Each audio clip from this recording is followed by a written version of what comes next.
celui qui contrôle la région contrôle une bonne partie du rapport de force mondial.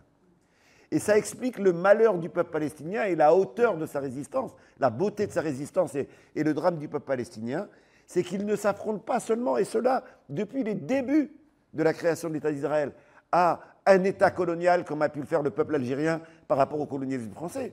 Ils s'affrontent à un collectif de colonisateurs qui ont un outil qui est l'État d'Israël. Vous savez, en matière de colonisation, on a tendance à mélanger toutes les colonisations. Toutes sont affreuses.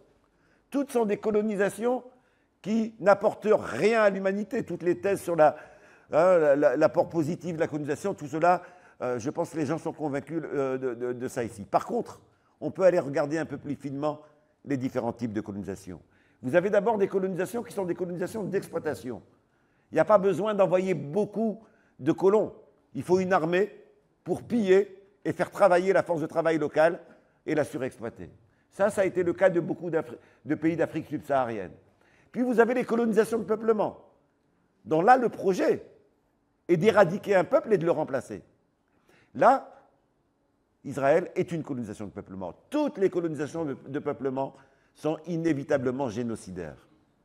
Et le génocide d'aujourd'hui n'est que la possibilité pour la colonisation de peuplement, compte tenu du rapport de force mondiale, d'essayer de mettre en œuvre ce génocide.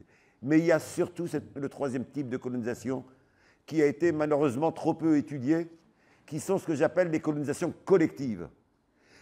C'est lorsque l'enjeu est trop important pour qu'un seul impérialisme se l'accapare pour lui tout seul. Ça a été le cas du Congo. Quand la conférence de Berlin s'est réunie pour se partager l'Afrique comme un fromage, l'enjeu congolais était tellement important qu'aucun des États impérialistes n'était pour le laisser à un concurrent. Personne n'a dit « tu me donnes ça et je te donne le Congo ». Tout le monde voulait le Congo.